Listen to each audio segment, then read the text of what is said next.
எல்லாருக்கும் வணக்கம். என்னோட சேனலை வந்து இப்போ வரைக்கும் சப்போர்ட் பண்ணியிருக்கிற எல்லாருக்குமே என்னோட பணிவான வாழ்த்துக்கள், நன்றி இது வந்து நான் தெரிவிச்சுக்கிறோம். நான் வந்து என்னோட சேனல் வந்து வாத்தி ஷார்ட்ஸ் அப்படி வச்சுருந்தேன். ஸோ எதுக்காக அப்படி வச்சுருந்தேன்னா, ஒரு ஆசிரியராக நான் வந்து பணியாற்றிருக்கேன். ஸோ அதனால தான் நான் வாத்தி அப்படின்ற ஒரு வார்த்தையை நான் வந்து வச்சேன். ஏன்னா என்னை வந்து வாழ வச்சது எல்லாமே எனக்கு இப்போ வரைக்குமே நான் இந்தளவுக்கு படித்து நான் இந்தளவுக்கு உயர்ந்தது எல்லாத்துக்குமே காரணம் வந்து பார்த்திங்கன்னா பம்பை மட்டும்தான். ஆயக்கலைகளில் ஒன்று இந்த பம்பை கலையில் நான் இந்த அளவுக்கு உயர்ந்து வளர்ந்து படித்து 3 டிகிரி முடித்து நான் இந்த அளவுக்கு ஆனது காரணமே என்னுடைய பம்பை தான். ஸோ என்னடா வாத்தின்னு வச்சுருக்கான் எல்லாம் பார்த்தா இந்த இசைக்கலை சம்மந்தப்பட்டதாக வைக்கிறாங்களே அப்படின்னு சில பேர் கேட்பீங்க, சில பேர் நினைப்பீங்க. ஸோ அதுக்காக தான் உங்களுக்கான தான் இந்த வீடியோ போட்டிருக்கேன் நான் உங்களுக்கு. ஸோ எனக்கு வந்து படிப்புன்றது என் பம்பை கொடுத்தது. எனக்கு என் பம்பை நான் என்றைக்கு நான் தொட்டனோ அன்னிலிருந்து இப்போ வரைக்குமே பல இடத்துல எனக்கு பல செலவுகளுக்கும் பல இடங்கள் நான் போகிறதுக்கும் பல பல இடத்துல சொந்தங்கள் உருவாகிறதுக்கும் காரணமாக இருந்தது ஒன்று என்ன, அது பம்பை கலை மட்டும்தான். பம்பை கலையில் நான் மிக மிக ரொம்ப கஷ்டப்பட்டு வந்தவன்.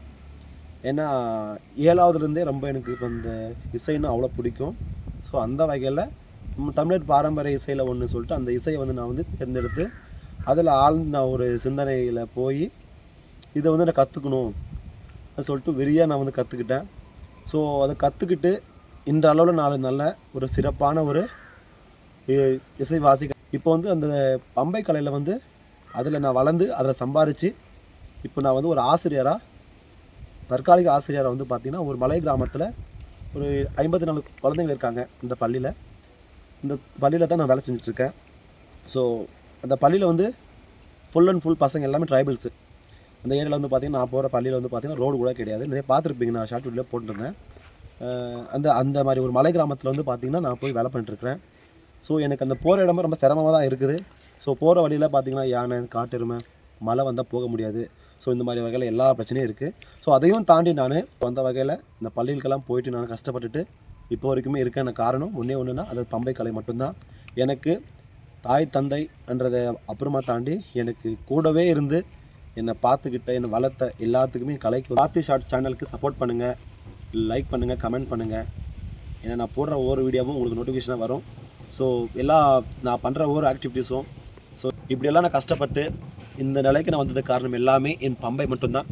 என் பம்பைக்கு என் முதல் வணக்கத்தை தெரிவிச்சுக்கிறோம். தொடர்ந்து என்னுடைய சேனலுக்கு சப்போர்ட் பண்ணுற எல்லாருக்குமே நன்றி. தொடர்ந்து சப்போர்ட் பண்ணுங்கள். உங்களால் தான் 4 பேர் வந்து பார்க்க முடியும். ஏன்னா இப்போ வந்து மொபைல்ன்றது வந்து எல்லாருக்கும் இம்பார்ட்டன்ட் ஆகிடுச்சு. ஸோ நம்ம யாருன்னு தெரிவிச்சுக்கணும் அப்படி ஒன்று கேட்டிங்கன்னா ஃபோன் மட்டும்தான்.